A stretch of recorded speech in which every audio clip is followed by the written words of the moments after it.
Ah, yeah, yeah, yeah, yeah. I'm just kidding. I'm not a Dev World rapper. Anyways, this is Late Night with Billyjitsu. I have my co-host T Wells.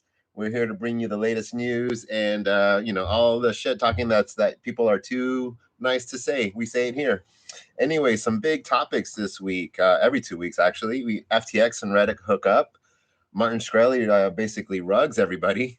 The merge, there's a lot of questions about the merge, a lot of confusion about it, and some really deep topics today with Tornado Cash and Sudoswap and their 0% royalty fees. T Wells, how you doing, my friend? You've been quiet for a while. Glad to have you back. Hey man, good to be with you, Billy. Can't complain, man. How about yourself? I'm good. I'm good. There's a lot of drama happening these last 2 weeks, obviously, with Tornado Cash and everything, and we're definitely going to get to that. But definitely wanted to cover a little bit lighter stuff on there. Really wanted to cover FTX and Reddit, which is kind of a really cool set of events that's happened with FTX and Reddit, because Reddit obviously is probably like one of the largest global communities like in the world, and FTX is now basically letting them get rewarded with their community tokens, and they can swap that for cash. So looking at the markets and looking at swaps on certain layer twos, there's a lot of activity happening with a lot of people on Reddit, and just in general overall, like I'm kind of on and off with Reddit, but like there's a lot of hate for crypto overall in Reddit as a whole. I mean, the sub communities like crypto and ETH are obviously pro crypto, but Reddit as a whole is pretty anti crypto. But it's nice to see that now that people are getting incentivized to communicate and participate in the communities, they're getting a change, like a slight change of taste. So it'd be interesting to see. It's kind of early in this test run, but FTX is getting their fees by allowing people to cash in and out, and letting users get rewarded for what they already do. So it's always a nice change of pace on there. Do you use Reddit at all, T Wells? Have you been playing with it at all? I've been on Reddit my fair share, not as much as others perhaps, but I definitely get the sort of the importance of this partnership here. And it's funny just talking with Billy or with Edu rather about the intersection between this Reddit, so the tokenized experiment on Reddit, and Arbitrum, the L2. We're talking about that on Monday, so it's cool to also see this FTX sort of making this possible. And can you explain a little bit about sort of like it seems as though this will function within an existing FTX product, like FTX Pay, it sounds like. Yeah, so FTX Pay is kind of like similar to Soul Pay, but basically it's kind of like Coinbase Pay, where it's just like an app within FTX that you can use to put your credit card or put your bank information, and then you can cash in and out. And the way Reddit works is like they used to be Karma, but now you have community tokens as well. So like it's Karma and community tokens. They have so many layers of like gifts in a sense that it's kind of hard to keep up, because I don't do Reddit that much anymore. I spend more time shit talking on Twitter, but it's just like as you become a valid community member and you start inputting and you start getting like a lot of points, or people gift you tokens, you can use those to cash out for like real money. So you can use that for gosh, I don't know exactly the details of what you can buy, but like yeah, like something like 3D World, they give you a bunch of bricks. Maybe you can get some bricks and then use it for real life. It's still early. There's just a lot of activity on Arbitrum, and it's good for Arbitrum because Optimism has their token drop, so there's a lot of activity. They have Velodrome, and they have all those issues with Gagavul and that hack. But there's a lot of activity in Optimism, and because Arbitrum kind of put a pause to their NFT rewards, it's good to see some activity on there other than GMX. So I'm looking forward to see what happens. I know a lot of people want to onboard a ton of people, and I thought this was a pretty good way to onboard an already existing amount of people that are already talking and doing what they do. There's no change to what they do other than the ability to cash out a little bit of what people reward Right. them. So I thought that was pretty cool. Yeah. That is neat, man. I think too. It's like as far as the the FTX University page I got up on screen here on YouTube. Um, if you guys want to watch 1H TV over there on YouTube, we're streaming live right now. They have instructions about essentially how to cash out, like you're describing here, which entails, of course, acquiring some ETH. So it's like it's good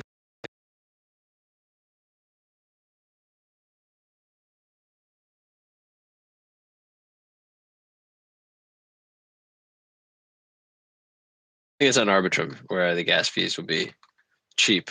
But I'm always curious about the sort of intersection between people who, how many of the people on Reddit who are accumulating these types of karma points, et cetera, that can now cash out? Like, how many of them do you think, or what percentage of them do you think have MetaMask? Is it like 100%, or is it like a lot of people will discover MetaMask through this partnership? Or like, I'm curious to know your thoughts on that, man. Well, that's where FTX Pay comes in, and it'll kind of be a seamless integration between the two. So I mean, it's one of those things like you don't know you're using Web3 is the best way to use Web3. So it's kind of like this Right. FTX integration that will cash out in a sense. So it's a very I mean, FTX has the funds to do it. Reddit has the large community hosts to to make this happen. So this will be like the first true test to see like if it works or not. Obviously, there's going to be bots, there's going to be scammers everywhere, but it is layer 2, so it's going to be a lot cheaper. Running on Arbitrum, things are like 10 cents for Ethereum, so you don't have to buy that much Ethereum to cash out. So it's a nice test to see what happens. It's still like it's only a few days in, but there's been a lot of activity. So who's been like building points over like years is cashing out. So that's kind of cool. Yeah, and it's funny because I wonder how this all works out. I mean, clearly it's the swapping between these tokenized, whatever the assets are coming from Reddit, and whatever the exit liquidity is, maybe it's a stable coin. Like, I guess, is FTX creating these pools, or is this something that is already on certain dexes on Arbitrum? I just have no idea. Do you have any idea if these like bricks are live on chain?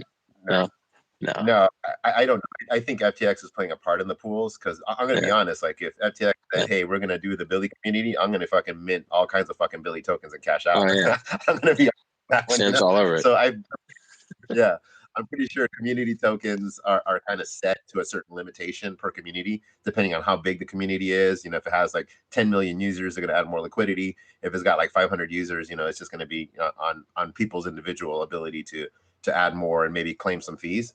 But I know FTX at the end is still winning because they're going to get some in the way in and some in the way out. So it's a good deal for them overall. And it's curious. It's something I'm going to be watching out for. It's just one of those things that I think might work over time. So I'm pretty kind of happy with this because it's not like overwhelming to anybody. Nobody's really getting exploited in a sense. It's just rewarding users for what they're already doing, and FTX gets a piece of that pie. So I'm really interested to see how this plays out. Obviously, again, like I said, there's going to be tons of scammers on there, but Reddit's been dealing with that since day one. So they've been experienced with this thing. So I'm curious to see how it'll play out. And to a more lighter note, for those Martin, how do you say, is it Shkreli? Like, I don't know how to say his Martin name. Shkreli. I think Shkreli. Yeah. So Martin Shkreli, Look at that for smirk. those that are Get Martin Shkreli smirk uh, up on screen here. yeah, A Shkreli for those smirk. that yeah, he was in jail for some pharmaceutical crimes and all that, so he became like a big martyr with a lot of people. And so he actually had a token, Martin Shkreli, MSI, and he was building a pharmaceutical software like that platform with the token. And so he got people to invest in him. And then one day, under his alt, which is called Enrique Hernandez on Twitter. He's Enrique Hernandez on Twitter. But his wallet dumped about 500,000 of tokens, like 150 million MSI tokens. And so, he said it wasn't him and he was clacked. So I don't know how true it is, but I keep seeing it all the time. So I believe it to be true from some random sources. But he got a virus downloading big tickets round It is asses hacked. from like, Yeah. so he downloaded porn and he got infected with some kind of seed thing and they stole the seed and he got it. So I was like, I don't know if it's true or not, but it's literally, I see it all over the place. It's like this one specific file, Big Tits Round That is from 2014. So I was like, all right, if you're going to do porn, then like at least keep it current. But this guy went old school, I guess maybe because he was in jail, he missed shit. So I don't know. I don't know how true it is. And I think he's threatening to sue some people, but I keep seeing it over and over again. So I believe it to be true myself. I want it to be true. but anyways, like the most important part is like, obviously it dumped, it went down like 95% of the token. Everybody's lost faith in him again. I'm surprised. Like if you invested in this, I don't know why, but a lot of people like him for whatever reason, I'm not sure. I didn't even know how this pharmaceutical thing was going to take off, but it was such an interesting concept of like this guy has a token and this guy had that much money in it. It was like literally $500,000, you know. So like if I had $500,000 in a wallet, I probably wouldn't use that machine to look at porn. But you know, hey, everybody's different. You know, everybody lives life. So cuts to them. I just thought it was funny. I figured I'd mention that on there. But I thought I was cracking up just because of the whole concept, like how it happened, and if it was true, I really want it to be true. But you know, hey, you know, everybody has their home life, so you know, value of privacy in a sense. But yeah, and then obviously the biggest news overall, like the whole world knows, is the merge. Right? There's a lot of confusion going on with the merge. It is set between September 15th and 16th, so like it's literally a month away, 30 days away roughly. And there's so much drama behind it's crazy. Like I've got people asking me and DMing me different kinds of questions, like what should I do? Am I safe? Do I need to do anything? And to everybody out there that has questions, you don't have to do anything. Just leave it. That's it. Don't do anything, and you'll be fine. There is talk about having a proof of work fork on it. There's already it's already in process. There is one that's going to happen. What they are doing is kind of basically bribing miners and having like all the mining fees go to a Gnosis safe or multi-sig safe to pay off miners on top of that too, to keep things running. So they are going to incentivize the fork. One thing I would recommend anybody that's thinking of possibly cashing out or possibly doing anything is the danger of relay attacks. So like if you wanted to like sell your ETH on the proof of work chain, there might be some, you know, old validators and some old RPCs that could be hitting both chains at the same time. I don't know yet. It's happened before in the past. So I would you know, just play it safe. Don't mess with the proof of work stuff unless you're a big time gambler. I don't want you to sell all your ETH on proof of work and all of a sudden on proof of stake it gets sold too. You know, and then you find out a big surprise. You know, like oh shoot, it happened on both chains. I don't know the exact details of it, but it's still really crazy. And people are worried about their NFTs and everything. Just don't do anything, and you'll be fine. I think Coinbase is going to stop like withdrawals for like 2 days or maybe half a day to make sure everything smooths over. I'm pretty sure all the centralized exchanges will do something like that, where they're just going to freeze withdrawals and deposits just to make sure everything goes smooth. This is kind of like a hold your breath moment. I think people are getting ready because the two test nets merged okay. But, you know, it just, you know, with anything new, people spread false information all over the place. And people just get worried. You know, it's like the Y2K all over again. Everybody's talking like when merge, when merge, when merge. And then all of a sudden the merge is coming and now people are freaking out saying, oh shit, we got to slow it down. You know, so, you know, it's been talked about for like 4 years. I mean, ever since I got into crypto, they've been talking about it, and now it's actually happening. So I think that's pretty cool. And you know, there's a lot of issues around that too. And it's something with Tornado. And we're going to talk about that in a little bit with validators and things like that. But again, once again, for those that are wondering that are coming in late, it's just do nothing and you'll be okay. Me, I'm not going to move any coins, you know, until the 16th, just to be safe. You know, you never know. You never know what happens. All the validators should be up to date. You know, testnet validators could take time because there's no financial incentive. But you know, when proof of stake goes live, there is financial incentives, and you would get slashed if you don't keep up to date. So, you know, I would not see a reason not to have everything run fairly smooth overall. Did you have any questions about that, T-Wells? Did you get any confusions about that? Any DMs? I think T-Wells went to listener right now. He just got, I think he got kicked out and came back in. But, you know, I'll let him catch up once he goes just to see. If not, we'll move on to the next topic, which we're going to talk deep about. And if anybody has any, you know, feedback on that or any questions about it as well, we're going to get there. It looks like T-Wells might be having some issues.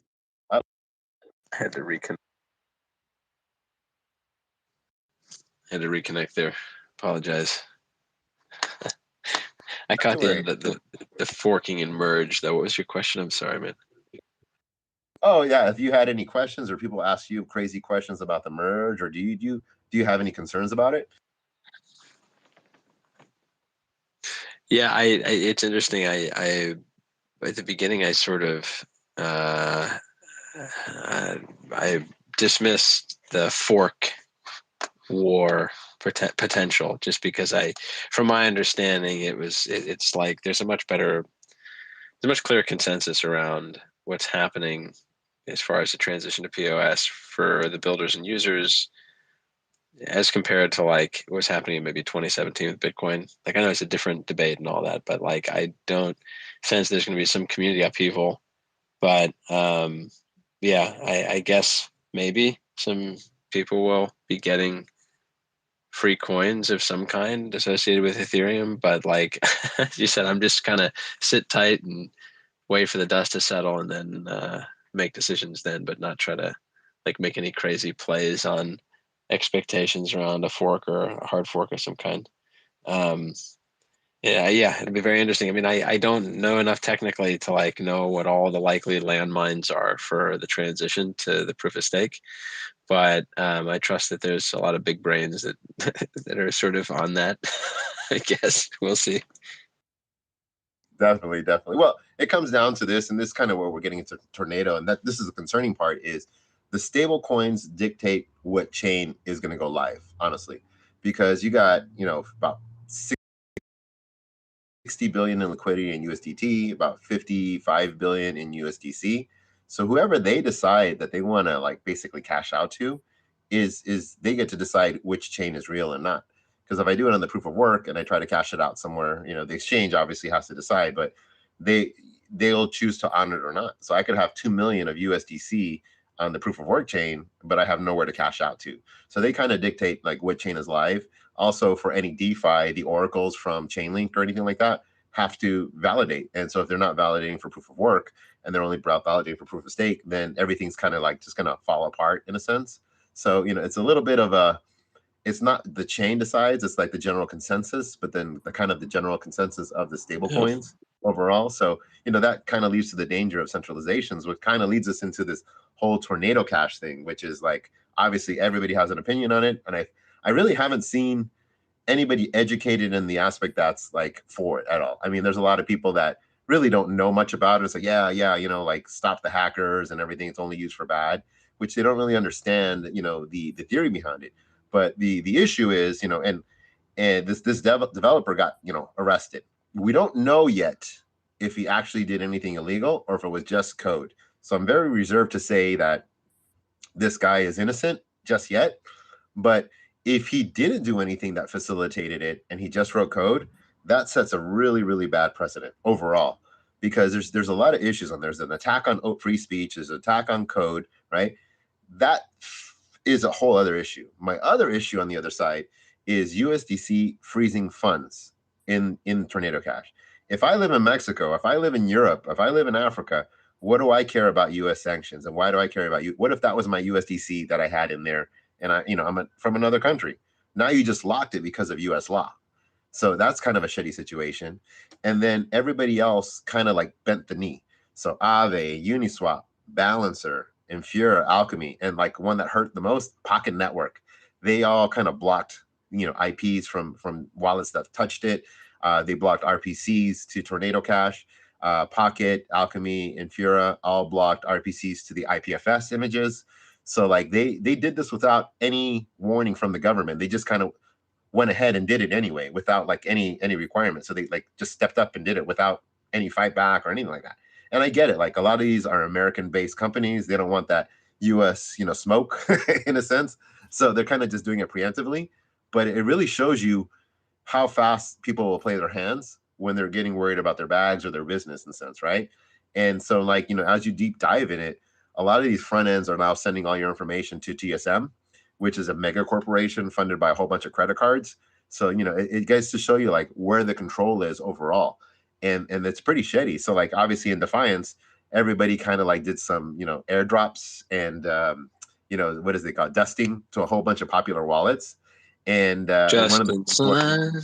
yes, definitely. So Justin Sun, which is like billionaire, got got locked out of Aave. Lo and behold, about 2 hours later, they removed that in a sense. So anybody that was dusted from this block space now has access to it, but they're still keeping sanctions. So obviously, there's way to work around it. Like everybody's forked the front end, and they're saying, we're blocking our Aave front end, but it doesn't mean you can't fork it. Wink, wink.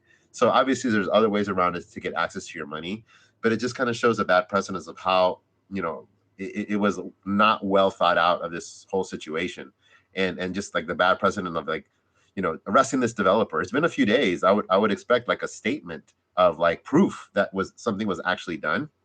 So it kind of concerning that he's been in custody, and there's been no announcement of like what this person actually did. And that's the scary part, because you look at different things like Do Kwon, lost billions of dollars of a whole bunch of people's money. He's out free. Sifu, he was part of that exchange, and he's part of Yep. like time thing. He's walking around free. Alex Mashinsky from Celsius just today showed that he used client funds, sold Bitcoin, and then bought it back at a loss the same day, and he's walking around free. Suzu from 3 Hours My Capital, God. over leverage, he's free. So like known scammers, known people that really fucked up in public are going to jail for that blew way more money than, I think it was like 600 million, maybe less than a billion over there. And obviously it's been, sanctioned funds or something. So it's really like showing like where the focus is, and like where this attack is it an attack on privacy? Is it an attack on funds? Like, are these people protected because they were incorporated? It doesn't make any sense. So it's really concerning, like how they're doing this, like this such heavy-handed, setting a really bad precedence. And finally, the Electronic Frontier Foundation actually made a statement. We don't know, how they're going to approach this, but I would like a reason or a proof to see why this developer is in custody overall, and to show how stupid it is. Curve was the front end was hacked for about 2 hours. Another DNS attack, obviously. Everybody's switching over to IPFS because it's a little bit more solid. But Curve was hacked for a few hours. They caught it fast, but in that time, they they moved about $400,000, and guess what? They used another mixer. So they used another fork, they used another mixer, and they got away with the money. So whatever they did, and they sanctioned these contracts are only on Ethereum. They didn't touch anything on BNB. They didn't touch anything on Gnosis. They didn't touch anything on Polygon. They just got the contracts that were on Etherscan and the holders that were in Etherscan, and that was it. So it's like they got this intern that said, "Oh, I know how to read that," and then he just made a list down manually and wrote it down. Yeah.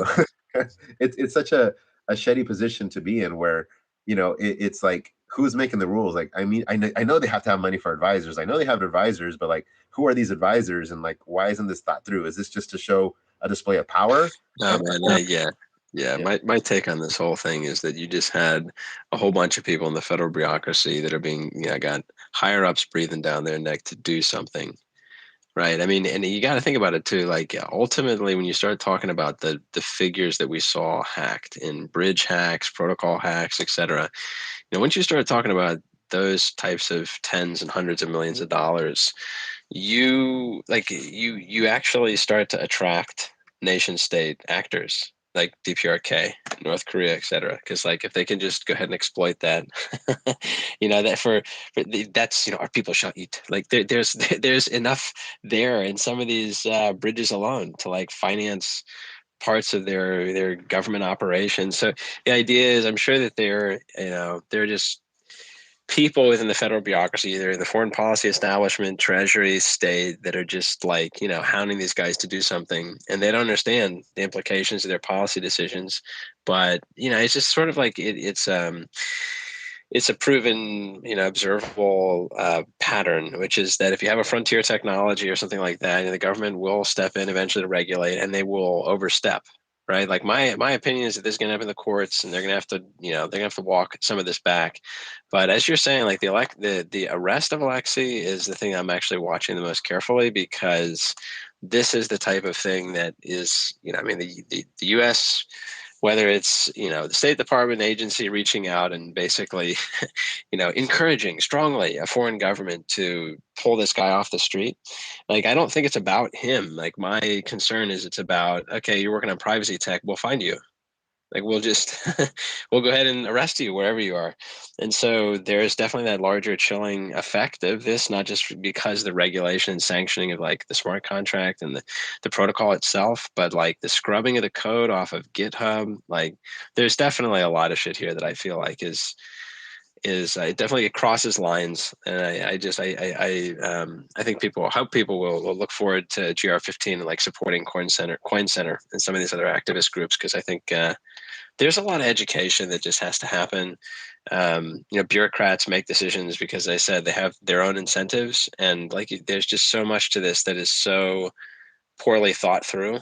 that, yeah, I just think that there needs to be better information like flowing that direction.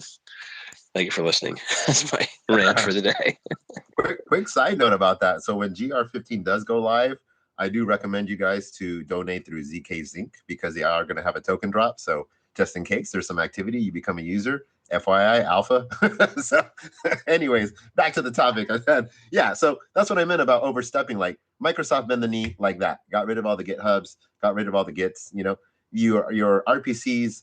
You know, immediately blocked you without getting any requests from the government. They don't want that smoke, right? The only one that I think that hasn't was Anchor. But it goes back to saying, oh yeah, we should go back to running our own nodes. You know, we got too comfortable with these centralized, you know, corporations that will easily, you know, throw us under the bus if they had to. You know, Uniswap now, I didn't know this before, but they have all that data from TSM, but all your activity, everything you click, all your other browsers you have open while Uniswap is open is now being sent to TSM. So like it's pretty crazy, like how much information they're pulling for you when you go to the Uniswap. Oh, shit, really? Wow. Yeah, so I it's didn't know pretty that crazy. either. Can you explain that a little more, man? Yeah, please. Would you Yeah, mind? so there's just basically To tell scripts that me, when I connect to Uniswap, what else are they taking? they're just literally everything that you're doing on your machine while that browser's open. It's pretty crazy. Like what you click, where you click it.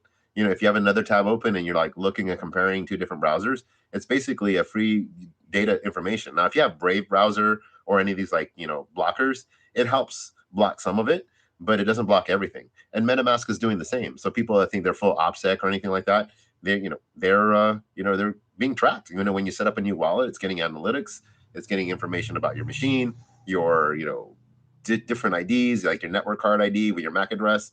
You know, it depends if you have blockers or not of what data gets set. Some is opt-in by default. You can turn it off, but a lot of people don't know. So it's a lot of information, a lot of personal information that crypto was supposed to be all about is now being pulled from you without your knowledge, in a sense. You know, maybe there's a little check mark that says yay or nay, but most people ignore it and just, you know, want to set up their funds. Yeah, you should run a. Yeah, I'd love to hear you teach us, you know, normal plebs about good OPSEC in this new environment. I think that'd be a valuable lesson, Billy. Just think about it. Uh, People may want to tune in, man. We got to start like 2-3 years ago. Like I don't even know if you could even do a good OPSEC anymore because even Proton Mail requires some form of, you know, identification. There's always some kind of phone number. You can no longer use a Google phone number to register. It has to be registered to a real ID. So, you know, there's no, as far as I know, no good way for like a deep OPSEC on there at all. So like it's just a everybody's going to know somewhere somehow the moment your VPN fails and you roll over to your local internet IP, or you know you do a comment from 2009. It's crazy how I see some people figure out that one hack where they found this guy in Canada when he wrote a blog post from like 10 years ago. It was absolutely insane. Like, how did they find this guy with some crazy post? But there's some really gigabrain people out there that like I don't even want to give the bad information, but you know I'll try one day. We'll see. But see, on a brighter note, I'm going to keep an eye on this. I'm definitely, you know, more decentralization. You know, everything you build, decentralization. Remember, we talked about 4 weeks ago about, you know, upgradable contracts and the ability for developers to change immutable code to make it mutable. So this is the dangers. You know, ENS is going to deal with some dangers if they don't like a website. Can ENS shut them down with the DAO? You know, there's still a lot to learn, and this case right here will set a lot of precedent onto what's going to happen in the future if we're really decentralized or not. You know, Ethereum will be fine, but all the dApps running on it, will it or not? You know, and that's the scary part. And then when you have all these big VC funds like, you know, TSM, which is mega corp funded by a bunch of credit card companies, they may take over. And you know, this is how we're going to do it now. And you know, basically, we'll let the bully run the rules again. In a sense, we're basically back to square one. So you know, we'll see how it goes. But a lot of things in the uproar, which is a little bit crazy. People like all the devs and all the people developing have been really up in arms for Tornado Cash. Seems like the NFT market didn't really care, but now they're upset about 0% royalties because Sudoswap has changed the game. They disrupted the NFT market. Have you ever used Sudoswap, T-Wells, or heard about it? I've heard about it, but I've not used it before. Enlighten me. It's pretty awesome. I would consider it the Uniswap of NFTs, right? So the biggest issue, like the NFT market right now, is OpenSea is probably the biggest liquidity, right? And so I could put a price, I could put 10 ETH, I can put 1,000 ETH, whatever, but the price is only as good as someone willing to pay, right? So Sudoswap lets you add liquidity to an NFT, right? So like, let's say I have two, one Hive TV NFTs, and I want to pair that with ETH. So they have pools where they let me put the two NFTs and then like my buying pools. So like, let's say they're one ETH each, so I'm going to put two ETH in there. So now, if someone wants to sell the basically four NFT, they can buy one, and I'll be buying one. So I'll have three NFTs, and they'll take the one ETH. And then if someone wants to buy one at the low price, they can buy one for one ETH and then buy it. So basically, it's like a floor liquidity price for NFTs, which is pretty awesome because now you can have instant liquidity for the floors for all NFTs. And so that's pretty dope. So now you can dollar cost average into one by having a buying pool, and you can have a selling pool, right? And so now back and forth, that makes a lot of sense. But the catch is they have 0% royalties on there. So now you're not paying above market. So some of these royalties go up as high as 10%. And then you have OpenSea that has 2.5%, which I always thought was really high. These motherfuckers think they're like real estate agents and shit, So on the up market, people were happy. They didn't really care because they buy it for one ETH and sell it for 10 ETH, big deal. And everybody was making money and everybody was making side income. But now that the market's kind of sideways, every percent counts. And so they're doing it for 0.5 ETH. So very similar to like Uniswap, which is 0.3. So now we have pools that you can make back and forth for NFTs that people want to buy into. So that's very, very innovative because now the floor is cheaper to get on Sudoswap, and I can still get it at a better price than I would, or sell it at a better price than I would in OpenSea, because they have to honor the royalties and you have to pay the extra 2.5% from OpenSea fees. So right now it's kind of like a market thing, and people are real upset. Oh, we need to have royalties. We need to live off this. This is Web3. But it's like you guys are becoming the very things that you guys wanted to break, right? Like Blockbuster still would love to this day to charge us late fees on fucking VHS returns or DVD returns, right? Netflix changed the game by letting you keep the DVDs as long as you wanted, and you just pay a monthly fee, right? So like this is a total disruption on the way NFTs work, the way NFTs will evolve. It's like something like I would never buy an NFT on OpenSea again if I can get it on Sudoswap, because I can get better fees and I can dollar cost average in, right? Like if you had 10 NFTs and you want to like dollar cost average sell them out, you could do that. I could set 10 NFTs and then have it like run up. Like if I want to sell one for one ETH and then another one for 1.1, if the other one sells, and if that one sells, I want to sell it for 1.2. And if the floor changes, I would have to do that and manually on OpenSea. This one will auto adjust for me. So if the floor rises, the price will rise with me too on the pools. So it's doing a lot of things for me and saving me a lot of time, and it's cheaper and I get to keep more money. It's a game changer. Like I can't see anybody else competing with this when they have better rates and I don't have to pay royalty fees. It's just a buyer's market. And so a lot of people, a lot of these NFT influencers are pretty upset because now their cash cow is gone. And so, they're talking about banning any NFT that, it has touched Sudoswap. I was like, you guys are trying to sanction NFTs. You're trying to sanction Sudoswap. It's like everybody's becoming a little bit greedy, and they're becoming what they're trying to avoid, right? They're calling it Web 2 again, but I think it's a total disruption of the market, and I think it's really cool. And this kind of actually like interests me in NFTs a little bit more, because now I could create a liquidity pool and earn fees on that pool. And it's like, again, the Uniswap of NFTs, and I think that's pretty cool. What's your thoughts on that, T Wells? I know there's a lot to swallow. No, T Wells is connecting again. He must have been going on Sudoswap trying to buy an NFT or something. Anybody else out there like has questions or anything about this? Because I know it's a lot to swallow, and definitely want to discuss this a little bit more.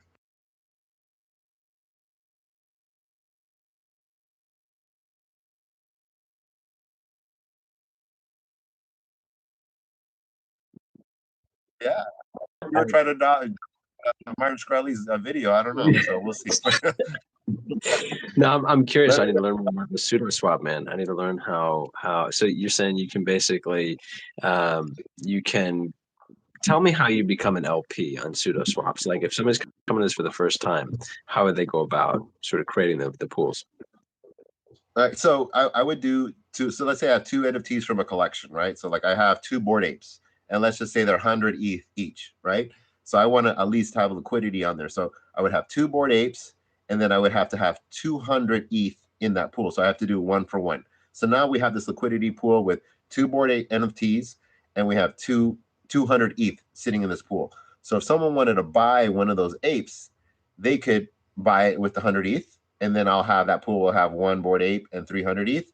And then if they wanted to sell one of their Bored Apes for 100 ETH, they can sell and then pull the 100 ETH and then put that NFT back in the pool. So it just keeps going back and forth. So the bigger the pool, obviously the more liquidity, and it's based on the floor price of an NFT.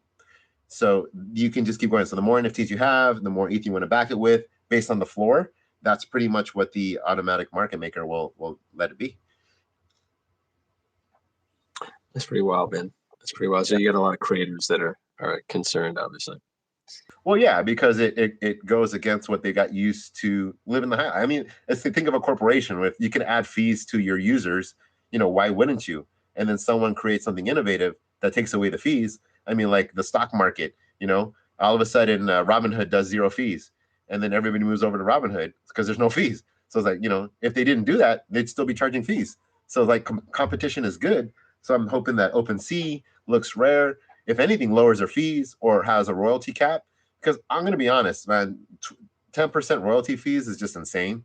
When you have a project that rugs and then they win, whether you lose, or they do good or they rug and you want to get rid of it, they still win because they're still getting money.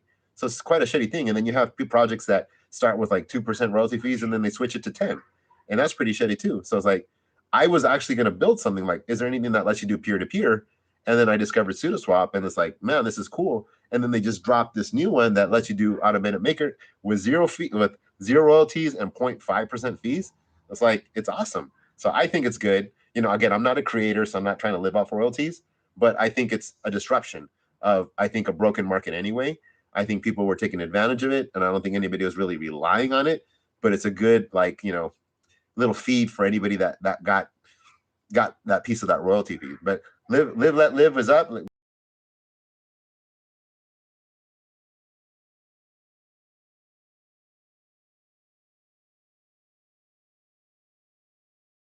I just wanted to butt in and first of all, I like to say that I'm a big NFT hater. Like I really hate a lot of the projects out there, especially Bored Ape. And for products like Bored Ape, like it really does make sense for them to use something like Sudoswap, or at least like put up their, owners of Bored Ape put up their NFTs for sale on Sudoswap, for example. But yeah, I mean, when it comes to like people like Beeple, for example, Beeple, or I don't know, God forbid if Banksy ever makes like an NFT collection. I mean, you probably want those creators to enjoy royalty fees, though. I mean, like artists themselves would probably use something like OpenSea, and it's probably fair to see them use like platforms like OpenSea to set up their projects. But yeah, for projects like Bored Ape, like this is probably the platform for them. Like if you have an NFT project that's similar to Bored Ape, where it's like loosely a non-fungible token, like it's just NFTs that have randomly generated art and stuff like that. That's probably like a good platform for them. But yeah, I guess that's just my take on it. So yeah, in that sense, like so it's always a revelation, because yeah, like you said, putting 10%, 20%. Sometimes I see some projects doing 30% royalty fees is crazy and unnecessary. But yeah, that's just my 2 cents really. Awesome, man. I appreciate it. I appreciate that you did what we do. But yeah, it also changes the dynamic, right? Because if you're in the NFT game overall, and like, if you're an investor in NFTs, the move is to get the very, very rare ones or to get the floors. There's no need to get a mid layer ones because no one's buying like the mid rares in a sense. They want the cheapest way to get in, or they want the most rares that have the most value, right? So like the market to have a mid rare is not very good because they have very little liquidity. And then if you undersell somebody, then it becomes this whole floor drop. And that's why you see like NFTs just like dump and then they go really high because everybody's trying to undersell somebody because there's very limited liquidity. So this changes the game where I think more mid-tier NFTs in the market will actually get a little bit more volume because you're not worried about having that much liquidity. And now that it's there, now you can explore a little bit. I think it's kind of good. Again, royalties are based on the consumer. The consumer decides of it. If I want to support the artist, then I'll listen on OpenSea. But if I'm looking out from my pocket, then I'm going to use Sudoswap. And I'm going to be honest, I'm I'm going to lean towards you, Sudoswap. Look at the MP3 market. CDs were crazy for a while. Napster came out and gave somebody a better option, an easier option, and everybody went there. Everybody went to LimeWire, and then all of a sudden they started having streaming services. So instead of dealing with downloading files, they made a better service for you because of the competition. And then the pirating kind of slowed down a lot. And then people went with the streaming service because it was a better service. You gave us a better deal. You gave me a better service, and I went with it. Same thing with movies and pirating. I think it's a little too crazy with all these a la cartes with Netflix, Hulu, HBO, Disney. But in a sense, people went with an easier, more convenient option. So now with Sudoswap, they're changing the game with these low fees. And now, everybody liked the high fees because it wasn't you paying for it. It was your minters. Again, and that's being greedy, I think, because you minted this whatever item for $200, $500. That's insane, the prices of some of these mints. And then you got more royalties on top of it. Every time there was a trade, you got a piece of it every time. And that's a little bit crazy too. Like 1 or 2 times, maybe, but then some of these things get traded like 20, 40 times, and then they're cashing in. Like the what is it? The goblins, those who are free mint, and they made like $6 million just on the trades on a small mint. So, I mean, there should be rewards for some productivity, but it's up to the consumer to do that. It's not, the way what the artist wants, and if they want to block that, then let them block it, and we'll see who survives. That the market will decide what's the way to go. It's top 6 of Etherscan activity so far. So it seems like it's doing a good job. So my ultimate happiness would be OpenSea changes the way they do things. LooksRare changes the way they do things. They have a certain cap on royalties. They lower their fees, and then it did its job. I'm hoping. So if they start losing volume on their exchanges, they're going to do what they have to do to survive overall. And I think that's good. I think that's the whole point of the space. And funny thing is, a lot of people are trying to like hard code royalties. For those that don't know, royalties aren't honored on chain. They're honored kind of off chain, so to say. OpenSea doesn't enforce royalties. They have their own royalty system. The 2981 standard for other royalties like LooksRare and like Epor use, those are honored. Like nobody has to honor those royalties. So a lot of these developers are trying to like force it like super in. But the thing is, another developer went out and said, look, all you have to do is wrap your token, override the transfer function, and there's always a way to get around the royalties. There's always going to be a way. It's the punks versus the people that want to extract. And it really comes down to, it's the consumer. The consumer gets to decide. If there's tools out there that will let me avoid paying royalties, then I'm going to take it if I want to. If I want to support the artist, then I'm going to support the artist. And it's that simple. I just think people are pretty wild, and music NFTs is no different. If my personal opinion, if I want to support a song, I like a song, I can go buy it on iTunes for what, $3-4, right? Maybe $5, right? It should be the same cost in NFT. If you're asking me to mint it for $250 for the same song, I want to support you, but for $250, I want a piece. I want a piece of that license. You know what I mean? For $5, we're good. I'll buy the song. I'll support you. But if you're charging me more than that, I want a piece of what you're doing, because now I feel like I'm bootstrapping you. You're making a few $1,000,000 on this. You don't have to cap it at 10,000. You can cap it at 100,000. And then $5 a mint is going to be nice. If your music takes off, that's awesome. I think it should be all yours for $5. But you want to charge me 500? I want a piece of that action, honestly. I mean, what are you guys' thoughts? I mean, you make some good like analogies there. So like, yeah. So comparing the music industry to NFTs, for example, I mean, it really doesn't make that much sense for you to attach royalties to them, right? Yeah, I mean, for those reasons you talked about. I mean, if it's going to be like, so like if the NFT is going to be like $250 to mint, maybe in that sense it will make sense to attach royalties to it. So at least if you buy the NFT and you decide to sell it on the secondary market, maybe you get a piece of the the pie, yeah, the piece of the pie, like in perpetuity. So like anytime somebody trades that NFT that you initially mint, at least you get some money back from it, you know.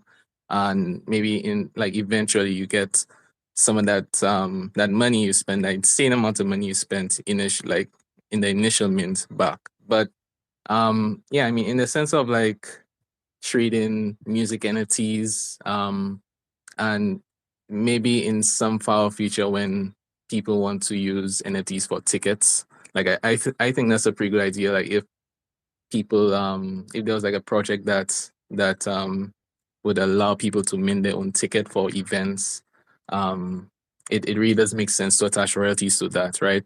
I mean, to me, NFTs is like, oh, like the reason why I hate NFTs is because the use for them kind of sucks. I mean, the biggest projects for NFTs is just um like bored apes and punks and copies of those projects. But to me, NFTs have like a really big like use case, you know, besides, you know, art and you know, stupid images attached to NFTs, you know.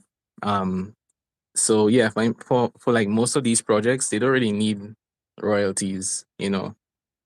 But if it's like if it's like some real piece of art made by some reputable artist, then yeah, I mean, to me, they deserve, you know, to enjoy royalties. But yeah, I mean, but for music NFTs, for ticket NFTs, for NFTs that actually have uses, like I don't know, maybe if redeemable NFTs become a thing in the far future, then it really does make sense for them to have royalties, you know.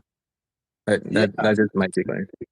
yeah. I mean, once to go back to like ticketing events, uh, there's I've read a lot of different. It's not new, right? There's been a lot of issues with that because you got to think, okay, if I do a small event with like 200 people, it makes sense. Like people will be able to like dig out their phones, dig out their QR code, and you know fumble their way in. A lot of people have complained about long lines for people to get in, but when you got like a big band touring across the states, and you got like 50 to 70,000 people all waiting outside the gates to try to get in, you're always going to get that person that doesn't know how to look up their NFT on their phone, and then you're going to have all 70,000 people using the Wi-Fi in the same zone, all trying to access it at the same time. And if you've ever been to a live event, the Wi-Fi sucks. So they don't spend a lot of money on that. So logistically, getting people to look up their NFT, validate their NFT with the front gate, make sure they have connection to their MetaMask or whatever wallet they connect with, and then show whoever it is, they scan it to make sure it's an actual legit one to come in all at the same time is a issue that a lot of people have been having to do on scale. So it's good in theory, but really hard to execute in practice when you have a large scale. Again, for a small group of people, a good meetup, 200 people, I think you could be okay. But when you start scaling it up to like a real avenue, like people, like someone that can bring in tons of people, you're going to have a big issue on there. And so, you know, until that technology gets better, until that integration gets better, that's not even something that's even an option anymore. I think I've read a few articles of people that tried to do it. I mean, you got Ticketmaster and all these things that are investing in it, and they're still not using it. You know, so obviously it doesn't work as well as they need it to be.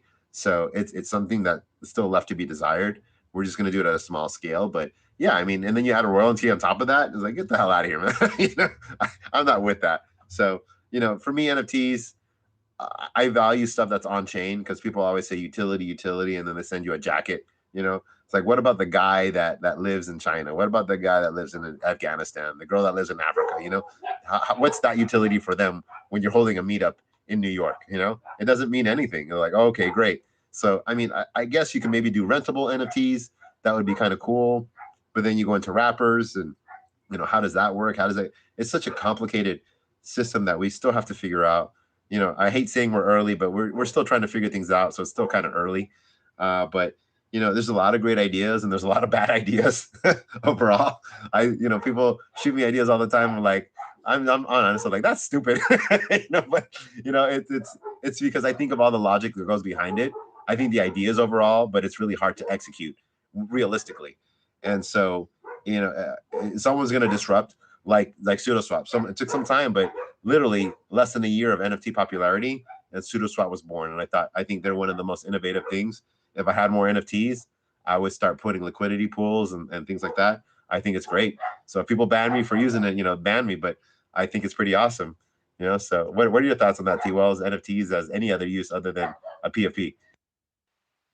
Oh man, yeah, it's definitely early days of NFTs. I think in terms of like real utility, as you say, there's all sorts of unexpected like logistical snags when you talk about scalability.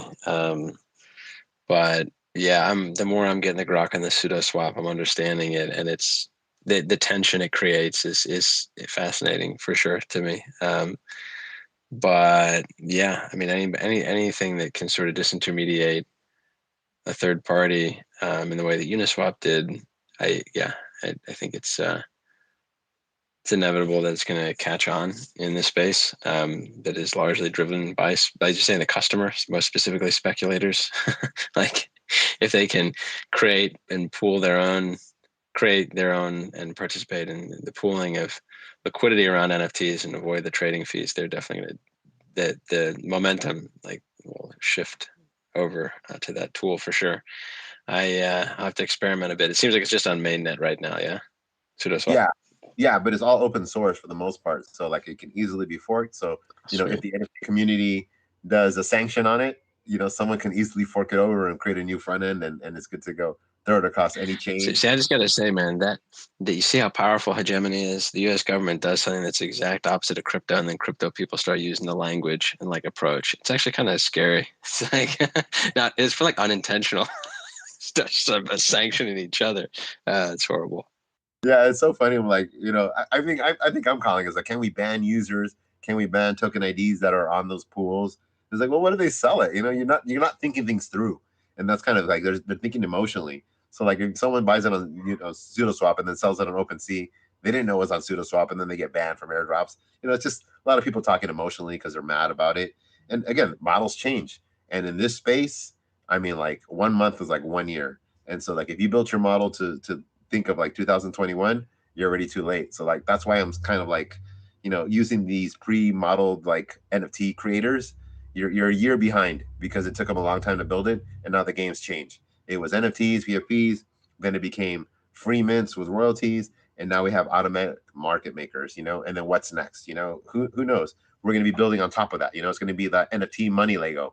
So what gets built, like these compounders or these CVXs? Who knows? It's exciting to see what it is, and I look forward to see what Sudoswap evolves to, and maybe contribute to it one day, because that was literally my thing. I was like, man, I'm tired of paying these fees. I'm going to create my own peer-to-peer thing, and that's how I discovered Sudoswap. So they were already ahead of the game. Interesting. So you think you're gonna have to? Somebody's gonna end up building maybe one of the blue chips, but the ability to stake NFTs as collateral, like Aave style. Yeah, as long as it's based on the floor and this liquidity to use it. Now you can do liquidations in a sense. So now, now that there's actually liquidity behind it. The thing is, before, like, it was only based on a buyer and seller, right? It's like order book style. So now that there's actually liquidity to pull from, now we have right. we have a game here, and now what is it, Gem XYZ and Genie, they're going to be listed. They're searching through Sudoswap too. So whoever finds the cheaper version of the NFT when people are trying to buy the floor, Sudoswap's coming up. So, it's definitely going to change the game. I think it's still early. We're like a few weeks, like it's literally a week within the announcement. People are really upset about it. So I think it's going to disrupt a lot of places. It's time to switch up your business market. Yeah, what was the one that that Uniswap acquired? There was some other. I thought it was it was around NFT liquidity as well earlier this year. I forget. That's Genie. Genie is the one that they have. Genie. Okay, is that much different than the Sudoswap? Is it fundamentally different? It's a NFT aggregator, so it's searching anywhere for the best deals anywhere across the board. So like if you list, it's just aggregation. Oh, so this is definitely, it's not as much of a game changer. No, but now the Sudoswap is now in the list of those aggregators, so you get a better price, a better deal. Where are you going to buy it? Nice. So it's going to be one of these things that, like, they don't have a token yet, but if you have a couple NFTs, not financial advice, but as soon as I get something that's worth a pool for, I'm putting a pool for it. It just makes sense to me. versus putting it on an open sea exchange and hoping somebody somewhere buys it at some point versus creating my own liquidity. And you can create a pool and have NFTs and just collect the swap fees. You can set whatever fees you want on there too. Keep them low enough, competitive enough, and you can make a decent amount of money just having swap fees.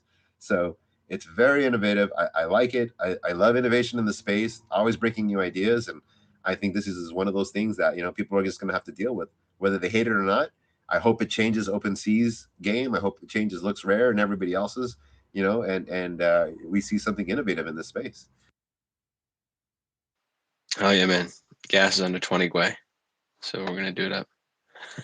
Okay, I hope it doesn't raise the gas. But yeah, definitely. But yeah, I look forward to it, and that pretty much sums up the 2 weeks here. Every 2 weeks, we touch base. We we talk about events. We talk about different issues from a developer standpoint, from a neutral standpoint, and we roast whoever makes a dumb move. And join us again in 2 weeks, every Tuesday, 6:30 PST time. Again, if you want to hear the latest DAO news, every Monday, One Hive TV. You guys are now doing Twitter Spaces too, right? On the One Hive TV channel. Yeah. Mondays. We're up on the One Hive Twitter, indeed. And then we have, and then we have the gaming, right? Do we still have gaming going on? Is that still happening on Twitch or anything? I think that is been put on pause for the time being, but hopefully again soon. Yeah, we get. And then Thursday, the Latin Radio, which has been picking up a lot of steam, but I'm not sure if they're on Twitter Spacers or if it's just Discord yet. And then we're back in 2 weeks. Oh, I got a request right here for T. I'm gonna go ahead and approve them. Go for it, T. Hello. Oh yeah, man. Yeah, just man. Appreciate you giving the rundown there. It's always good to hear all the latest from you, my man. Hi. I did have a question about the games you're playing on Twitch. I don't know much about that. Oh yeah, so every Wednesday it's on pause right now, but every Wednesday they were doing Gods Unchained, and then like new games that were coming out for NFT Marketplace with Immutable X, and all the new like upcoming games that haven't been released yet. They used to have guest people talking about different gaming NFTs, what their plans are, what their ideas are, but it was primarily Gods Unchained and just looking at strats and having like tournaments on there. They have on GU Stakes. They have their finals now. They've been having it through the whole summer of like 1,000 to 5,000 prize pools for their Gods Unchained tournament through GU Stakes. So I think that's kind of why it's been put on pause, because they've been focusing on the tournament.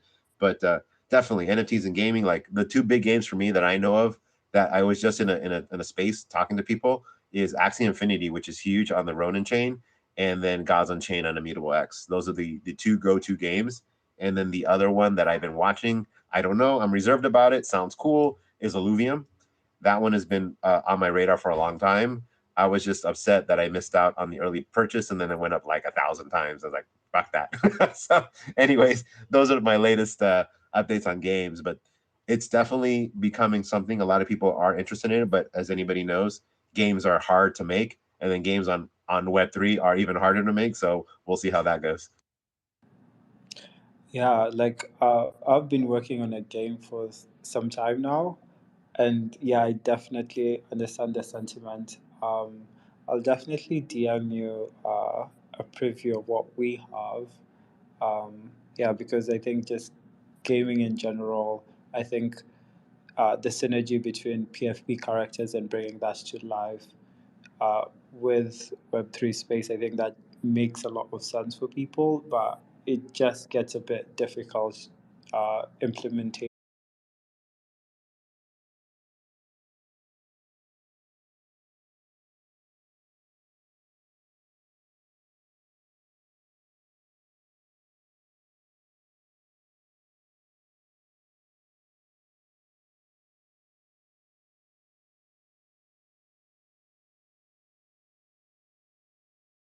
My ultimate dream one day, if I ever get time, is to recreate a Final Fantasy game RPG where your characters are single NFTs, so you can mix and match your NFTs as ERC 1155. So you can go all warrior, or you can have a good balanced, warrior, magician, healer kind of stuff.